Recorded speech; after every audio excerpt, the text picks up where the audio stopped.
Hey, welcome back everyone. It is now January 11th of 2021, and ever since the very end of The Mandalorian Season 2, a lot of fans have been very excited about the future of the Star Wars franchise by Jon Favreau, Dave Filoni, and others out there that's really going to set up this new Star Wars universe. This is Mike Zero. Make sure to subscribe if you're new to the channel for future Star Wars content. Now, given that we have Jon Favreau and Dave working on Rangers, Book of Boba, Mando Season 3 and 4, as well as the Ahsoka Tano show, which, by the way, we're going to be getting into a little bit later, a lot is really being put into this actual universe, and that goes to show you exactly how ambitious Disney really is when it comes to Star Wars. Now, everything related to Kathleen Kennedy over the years, we do know that she caused a lot of problems behind the scenes for, The Rise of Skywalker, for The Last Jedi, for Solo: A Star Wars Story. Those are the three big main projects that Kathleen Kennedy really messed up with, and there's no denying that. Now, everything related to the Acolyte series, alright? This is the series that of course, writer Leslye Headland is working on, and actress BRIE LARSON is said to be attached to. Now, this show is actually going to have a lot of agendas attached to it, a lot of identity politics, all that nonsense that does not need to be connected to a story, whereas they should really focus more so on proper character development and a very good story and plot.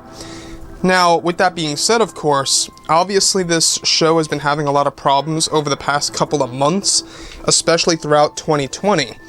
Now, on top of this, alright, given that The Mandalorian Season 3 is now in development, Jon Favreau and Dave Filoni are both hard at work on developing their new Star Wars universe moving ahead.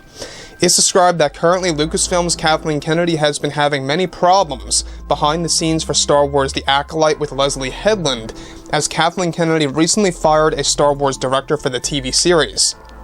Now, it's noted that this unnamed director originally worked on shows for both HBO and Showtime, and is in the planning stages to include director Rian Johnson for him to direct around 2 episodes for the Acolyte series. Kathleen Kennedy fired this unknown director since he was not agreeing with her direction for the episodes he was working on, and that they fell into creative differences not long ago. Kennedy is also looking to grab Rian Johnson to direct 2 crucial episodes for the Acolyte series in order to get Rian Johnson back into Star Wars, since his movies are scrambled into pieces right now from Disney CEO Bob Chapek. Now, let me just say that this is not the direction, this is not the way when it comes to Star Wars. When we look at Kathleen Kennedy overall, of what she did with The Last Jedi, you would think that the last thing that you would want to do is grab Rian Johnson for the Acolyte series. But after all, I mean, look at what the Acolyte stands for. It just makes sense as to why she would want Rian Johnson to direct 2 very crucial, very important episodes. We're not quite sure if it's going to be placed in the beginning, middle, and or end of the series. If it's placed at the very end of the series, I could see Rian Johnson, maybe doing something with the Last Jedi scenario of how he kind of messed things up between Luke Skywalker's death and all those different aspects, right? Now, Kathleen Kennedy, at the end of the day, I've said this numerous times, she doesn't really know Star Wars down to the core. It just seems like that she still believes, obviously, that Rian Johnson was a good choice.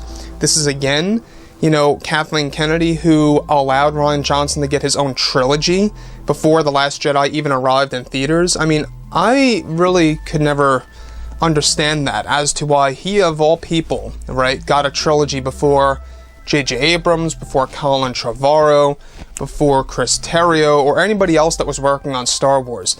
Why would Rian, of all people, get a trilogy right off the bat, right? You would think at very minimum it would be J.J. Abrams who would actually get the trilogy. Mind you, yes, I know that at the time J.J. was not coming back to Star Wars and that he didn't want to come back to Star Wars.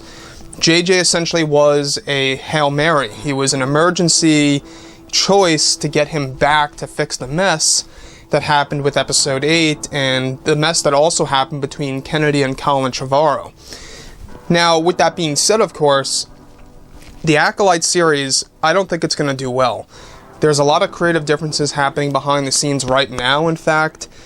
That big goal for them to begin shooting this summer of 2021 It doesn't look like it's going to happen, at least in June or July. It looks like that there are going to be some delays where they may very well have to start filming this August, which could very well push the show into the later year of 2022.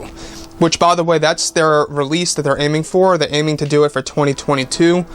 Mind you guys, all of the different TV shows that were announced a couple of weeks ago, also the new TV shows that will be announced this year, they're all going to go well into the late 2020s, alright? So they have a lot on their plate when it comes to Star Wars overall. There's no denying that. So like I said before, I mean, I think that Kathleen Kennedy has got to make better choices. This is obviously not the way to go. I don't know why she constantly fires directors and writers left and right just because they don't agree with her direction. But that's Kathleen Kennedy for you. So yeah, guys, drop a comment below. Let me know about all of this in the comments, and if you guys did enjoy the content for today, do make sure to drop a thumbs up on this video to support the channel. I thank you all so very much for the kind support, and I'll catch you guys next time. Gun